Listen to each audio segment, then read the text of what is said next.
It's a bit of a head-scratcher, isn't it?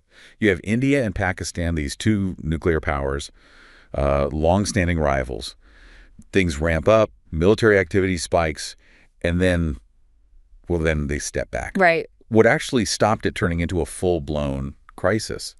That's what we're really digging into today.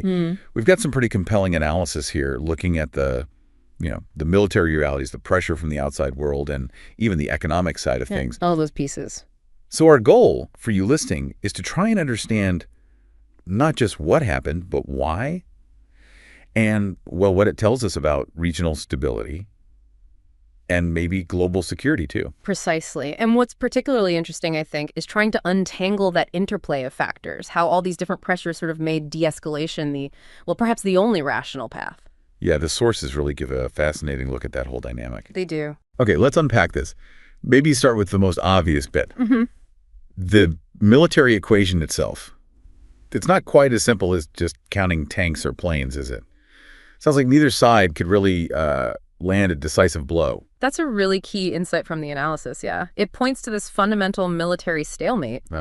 Basically, neither India nor Pakistan seems to have the capability to win a conventional war quickly or decisively without taking, completely unacceptable losses themselves. Right. Any big push would likely just be met with a big pushback, leading to something long, drawn out, and just incredibly destructive for everyone involved. And hovering over all of that, of course, is the elephant in the room, the nuclear weapons. The ultimate deterrent. Yeah, we're talking what? Roughly 164 warheads for India, maybe 170 for Pakistan, something like that as of last year. The numbers alone are, they're terrifying. They absolutely are. And the potential consequences, it's almost beyond imagining. Some estimates put immediate deaths in the 20 million range in the first week. 20 million. But it wouldn't stop there, you see. The longer-term global impact, people talk about a potential nuclear winter, widespread famine, potentially affecting billions of people. The scale of the risk is just enormous. And that in itself creates this powerful, powerful reason not to let things escalate to that level. It's like this doomsday insurance policy that absolutely nobody wants to cash in. Okay, so if we're talking about avoiding that catastrophe, their actual policies matter, right? India's got its no first use doctrine. Right. While Pakistan's strategy puts more emphasis on tactical nuclear weapons. How do those different stances kind of play into this whole dance? Well, in a strange way, these different approaches both kind of nudge things towards de-escalation, perhaps. India's no first use is meant to signal restraint. We'll only retaliate. It aims to lower the chance of someone launching preemptively. Okay. Pakistan's focus on tactical nukes, on the other hand, is meant to deter a massive conventional attack. But, and this is the tricky part, it also arguably lowers the threshold for any nuclear use. Right. Introduces more risk at a lower level. Exactly. Which increases the risk of miscalculation, and that just underlines how vital it is to avoid any large-scale conventional fighting that could trigger that kind of scenario. So you end up with this incredibly tense balance where the sheer power of the weapons discourages their strategic use. But the situation's still fragile. Very fragile. But it wasn't just about their own calculations, was it? It sounds like the international community really leaned in quite heavily. Oh, absolutely. The analysis highlights significant international pressure. We're talking maybe around 30 countries, including the big players like the U.S., European nations. 30 countries, wow. Yeah, this almost universal call saying, hey, calm down, carries a lot of diplomatic weight. You can't easily ignore that. And we've seen this kind of external influence work before, haven't we?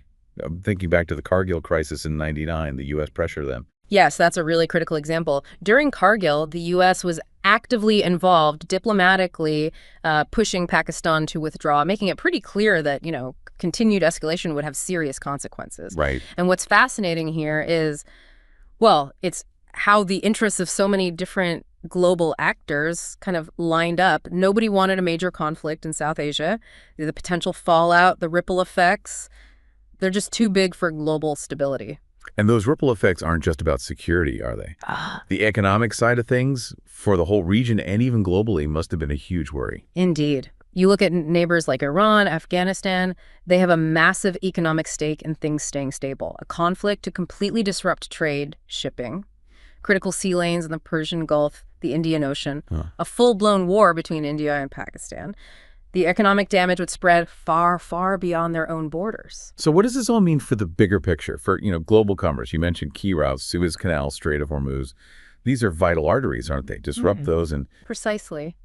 Any major disruption to those choke points, well, it would send shockwaves through the global economy. You'd see impacts on supply chains, energy prices would spike, potential for inflation, instability. Okay. So that interconnectedness, that's another really powerful reason for everyone involved, including outsiders, to push for calm. Right, right. Now, let's shift a bit to some of the more specific military lessons, maybe. The analysis talks about the importance of, what was it? Integrated military readiness. What does that actually mean in practice? And why was it apparently so significant here? Okay, so the sources suggest that even though India often gets credit for, having more advanced technology, especially in its air force. Yeah, you hear that a lot. Pakistan apparently showed a really high level of this integrated readiness. And what that means is, well, it's how effectively all the different bits of the military work together. Your air force, your air defense systems on the ground, your electronic warfare capabilities.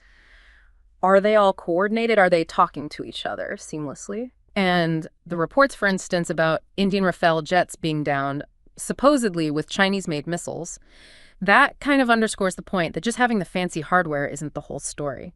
So it's not just about having the shiniest new toys. It's about the whole system working together smoothly. The training, the coordination. Yeah, exactly that. Superior tech needs the right training, clear communication, plans that have actually been practiced. And this raises an important question, about India's big investments in advanced systems, like the Russian S-400 air defense. Right. Are those investments translating into the expected edge on the battlefield if perhaps this integration piece isn't quite there yet? It's a valid question the analysis brings up. And this whole episode also kind of puts a spotlight on Chinese military tech, doesn't it? If those reports about the missiles are accurate, that's bound to make people take notice. Oh, definitely. Here's where it gets really interesting. What could that mean for, the global arms market? Well, the demonstrated effectiveness, if confirmed, of Chinese tech in a real high-stakes situation like this could certainly boost China's reputation as an arms supplier. It could present a viable alternative for countries that might traditionally buy American, European, or Russian gear. Right.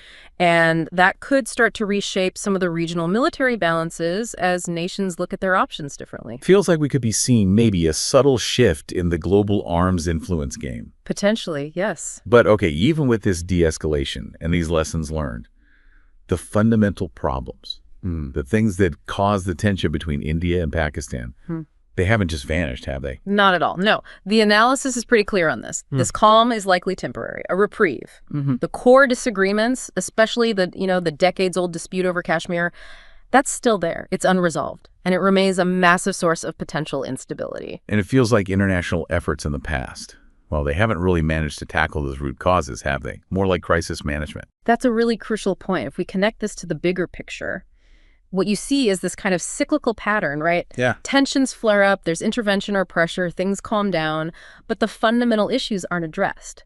So the cycle just sets itself up to repeat later on. External pressure can put a lid on things, sure, but it hasn't really fostered a lasting solution yet. It's like constantly treating the symptoms but never getting to the underlying disease. Now, the analysis also floated another idea, didn't it?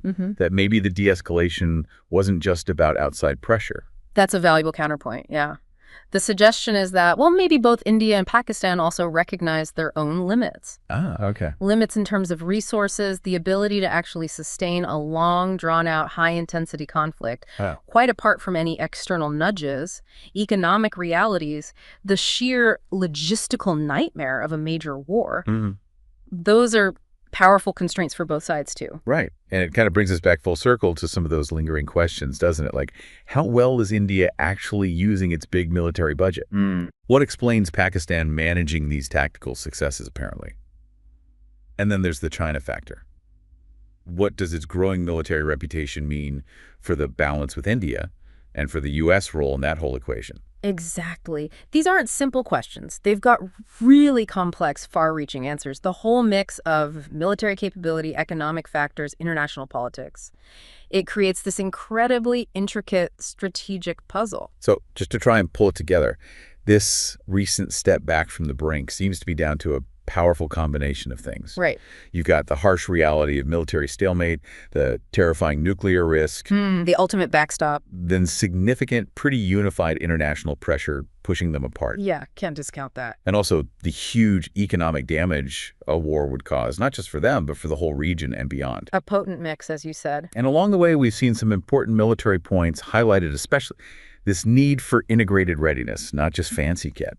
Plus, the rising profile of Chinese military technology. Key takeaways, definitely.